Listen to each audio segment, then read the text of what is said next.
Hey everyone, I'm Trevor, and today we are here to share with you my best time-saving hacks to help you spend less time standing in line and more time riding rides. So let's get going. The first time-saving hack I have for you is to show up at the park at rope drop. What is rope drop? Well, that's when the park opens. If you arrive a little bit before then, you're going to be held in the main hub area, and there's going to be a rope across the path. At 8 o'clock, that rope drops, and you're let into the rest of the park. I highly recommend coming during that time because from 8 o'clock to 9 o'clock is what I call the golden hour. Lines are the shortest they're going to be all day during that time.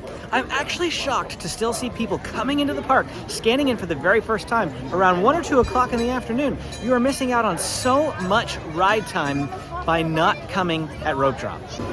A lot of people that rope drop rides tend to rush to some of the most popular rides in the park right at park opening. One of them is behind me here, Peter Pan's Flight. Another one is Rise the Resistance, and then over at DCA, Radiator Springs Racers. I actually recommend you not rush to these super popular busy rides at rope drop. You're going to waste most of your time standing in line. Peter Pan behind me, the lowest line you're really going to see all day is 40 minutes. It's currently at 50 minutes. Do you really want to waste the entire golden hour standing in line for a single ride? We have in the past frequently got 5 to 6 rides done in that first hour from 8 a.m. to 9 a.m. If you are a Disneyland Resort guest, you also get early entry into the park a half an hour before the park opens. What are those resorts? The Disneyland Hotel, the Grand Californian Hotel and Spa, and the Paradise Pier Hotel. If you're staying at one of those 3 places, you get early entry into the park, which will allow you to ride some rides before everyone else gets released. This is one of the best times for resort guests. One of the most beneficial things that I can share for you to help you save time here at Disneyland are some ride hacks. These hacks are things that only insiders and locals will know that will help you skip some portions of the line. Now behind me is Haunted Mansion's line, and it is insane here today. And right here at Haunted Mansion, we're going to start off with our first tip, and that is that once you get inside the main building, the main mansion there in the back, they're going to take you into like a waiting room. And once you are in that waiting room, there are going to be 2 doors, one to the left and one to the right. If you go into the left room, the door that will exit out of the elevator is going to be on your right-hand side. If you go into the right room, the door to exit out of the elevator is going to be on your left-hand side. If you go and position yourself by those walls on the opposite side of the door that you've come in, then you'll be able to walk right through the door as it opens, bypassing everybody who is potentially in front of you, especially if you were at the back of the line when you entered the waiting room. Star Wars Rise the Resistance is going to have a similar trick. When you first get past the pre-show with Rey, which is your very first pre-show, you're going to enter a shuttle. If you position yourself by the door that you entered into the shuttle, that's going to be the same door that you leave the shuttle from. And so if you position yourself there, you'll be able to get out of the shuttle first. This does come with a bit of a trade-off. However, if you are a huge Star Wars fan, you may want to spend some extra time in the room just after you exit the shuttle, because it is really, really awesome. Aside from those 2 rides, there are rides all throughout the park that have 2 lines that allow guests to choose which side to take, the left or the right side. Rides like Pirates of the Caribbean, Big Thunder Mountain Railroad, Jungle Cruise, and more. In these instances, my mantra is left is best. Choose the left lane over the right lane. There's a couple of reasons for this. The first is, well, just on Jungle Cruise, the line is physically shorter by about 20 people. But for some of the other lines, in our American mentality, we stick to the right-hand side of the road, the right-hand side of things, so we choose the right lane a lot. And therefore, the left lane tends to get chosen less. Left is best. Just remember that. Left is best. You'll likely have a shorter ride. This next tip isn't always guaranteed to work, but if you see behind me, the Jungle Cruise is currently closed. If you wait by the rides that are closed and you ask the cast members when they'll be reopening, if they think it'll be reopening soon, a good way to get to the front of the line is to hang around this general area, and then when the rope drops and you can get in line, you'll be at the very front and have avoided the 45 minutes maybe that Jungle Cruise can get up to. I say it doesn't always work because if you take my advice on that, you might be standing there for an hour, and that's a huge waste of time. But if the ride is going to reopen soon, it will help you. I literally did this with Pixar Pal Around just last week. I saw that the mechanics were getting off the ride, which is a clear signal that it's about to reopen. and I waited there for 5 minutes and was able to get straight on at the front of the line. If you miss rope drop and aren't the type of person that wants to stay until park close, the next best time for you to get some riding done is going to be during parades and fireworks. When all those people are queued up and waiting on Main Street for an hour, hour and a half before the event actually starts, you could be spending that time riding rides when they're not in line. If you're enjoying this video, please hit the like and subscribe button for more Disneyland content. And if you would like to save money on your next Disneyland vacation, book with Getaway today, and then use my coupon code to save an additional $10 off their already discounted packages. I'll put my referral link down in the description. You can click that and it'll take you straight to Getaway today. If you are interested in seeing the nighttime spectaculars here at Disneyland, World of Color, or Fantasmic, you may consider avoiding the line and saving some time by purchasing a dining package. Hungry Bear restaurant behind me has one of those dining packages. There are other places throughout the Disneyland Resort that will offer the ability for you to buy a special meal and have reserved seating at those nighttime spectaculars. That'll make it so that you don't have to wait in the public viewing areas quite so long in advance. It'll save you some time having to wait in line, but you may have to pay a little extra for that dining package. When you're coming to Disneyland and you're looking at a place to eat for either lunch or dinner, you can stand in these standby lines, just wait till you get up to the cash register and pay for your food.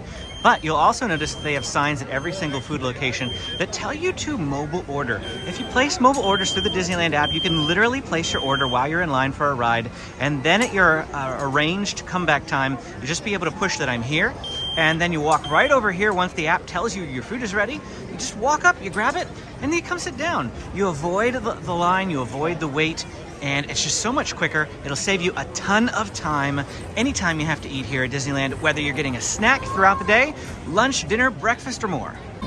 Mobile ordering does take a bit of forethought, especially on the super busy days like today. I mobile ordered for Hungry Bear at 11, and it wasn't until 11:55 that I could come back and get a meal. I just saw some people walk up here and they wanted to place a mobile order, but it's an hour out, so they decided to hop in the standby line. So you do need to do a little bit of forethought if you're going to use mobile ordering. On a recent community post, 300 of you voted and said that you wanted me to come to Hungry Bear restaurant next. So I placed my mobile order here, and this is what we have: the spicy chicken sandwich with a side of onion rings. It cost an extra $1 for the onion rings, but I thought I'd give it a try. So this is what I got. Thanks for the suggestion. But what happens when the restaurant that you want to eat at does not have mobile order? There are two such places at Disneyland. One is behind me, the Plaza Inn. It does not have mobile order, and it opens at 12 o'clock for regular guests to go in for quick service. Before that, it is a reservation breakfast. The other location is Rancho del Zocalo, which opens at 11 a.m. and it's over in Frontierland. You'll want to be here right at the beginning of their starting meal times, because the recommendation here is to eat at off regular meal times. So eating right at 11 a.m. for Rancho del Zocalo. At other times of the day, you may consider eating dinner maybe at 3:30 or 4 o'clock, or saving it until after the dinner rush, maybe closer to 8:30 at night. Those sorts of things will help you avoid the line at these restaurants that don't have mobile order. In order to save time at meal times, it is highly recommended that you make advanced dining reservations. Behind me is the most coveted dining reservation in all of Disneyland Resort. That's the Lamplight Lounge in Disney California Adventure. You can join the walk-up list, but you must physically be in this location at 11 a.m. and you'll often see people waiting over here around close to that time, and you can join the wait list on the app. But again, you have to dedicate the time to being here at 11 a.m. You have to be here waiting and ready to join that, and then you have to stick around until your time is called, which is probably going to be, 15 to 45 minutes later. They do fill up. The wait list fills up within 5 to 10 minutes, so if you are not here right away, you could miss that opportunity. Avoid that pain by scheduling your dining reservations 60 days in advance before your visit. If you have done any bit of research at Disneyland, you are probably well aware of the Genie Plus service that they have begun offering in replacement of the Fast Pass system. This is a paid service that fluctuates anywhere from $25 to $30 per person per day, and allows you to skip the line in a good chunk of attractions between both Disneyland and Disney California Adventure. It's not all of them, but it is a lot of them. If you would like an in-depth look at the Genie Plus system and how many rides you can reasonably expect to get done in a day, I'll put a link in the description to a video that I did last summer where I tried to get done as many as possible. There are 3 rides at the Disneyland Resort that are not a part of the Genie Plus system, but that you can still purchase Lightning Lanes for. Star Wars Rise of the Resistance, Mickey and Minnie's Runaway Railway, which is behind me, and Radiator Springs Racers over in Disney California Adventure. Mickey and Minnie's is $18 per person for today. Those prices will fluctuate and they differ by ride. There are two options that you can take here regarding these rides. You can either not ride them entirely because they have really long wait times, or you can purchase those individual lightning lanes. I suppose there's the third option, and that's just that you wait the standby line. But Rise of the Resistance is 90 minutes right now.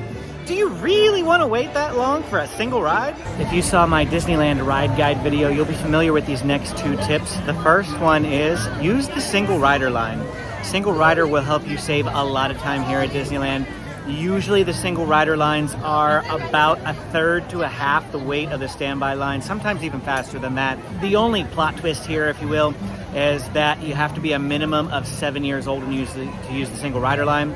So even if your children are tall enough for the ride, they also have to be 7 in order to use the single rider, because they will be split up from the party. They will be riding alone, so 7 is the minimum age. The other thing I wanted to share with you is rider swap. If you have children that are too short to ride a ride, or maybe they're just afraid to ride a ride, one parent can sit out with a child while the other people of the party ride the ride, and then afterwards you can swap parents. This is better than just going through the standby line twice. You ask the cast member for a rider swap pass, and it essentially makes your second ride like a lightning lane. It's a free lightning lane, if you will. They'll scan it, and then you can scan in at the lightning lane entrance, and you can be able to go through that ride faster the second time instead of having to wait standby twice. This next tip might be a bit of an odd one, but wait until the end of the day to do your shopping. This won't necessarily save you time throughout the day, unless of course you're prone to wander shops aimlessly instead of standing in line for rides. I know you're going to want to look through shops as you exit rides. That's why they put the shops there. They want to catch your attention. They want you to buy some things. But the real big tip here is that instead of having to carry all that stuff around in bags all day long, you can just buy it all at the end of the day. And plus, like I said, you'll be able to save some ride time if you save your shopping to the end. Shops are typically open even after the park closes. World of Disney out in downtown Disney is going to be open later than the parks. Most of the stuff that they have in the parks, they're going to also be able to find in World of Disney, except for the land-specific merchandise that you're going to want to purchase in the lands that you find them. It is crazy busy here today at Disneyland, with the lowest wait time in the park being 30 minutes and a good chunk of rides being north of an hour-long wait. If you want to avoid having to wait in these crazy long lines, I recommend coming during the off-season, looking for those Tier 1 ticket prices when you're booking and scheduling your days. Avoid spring break, avoid summer. You'll know that it's a Tier 1 pricing because it's also one of the cheapest tickets that they offer. And in addition to saving all the times and rides, you're going to save loads of money when you come if you choose one of those Tier 1 prices. If you want to save even more money on your next Disneyland vacation, click this video right here. Hit the like and subscribe button for more tips and tricks. Thanks for watching, and we will see you again next time.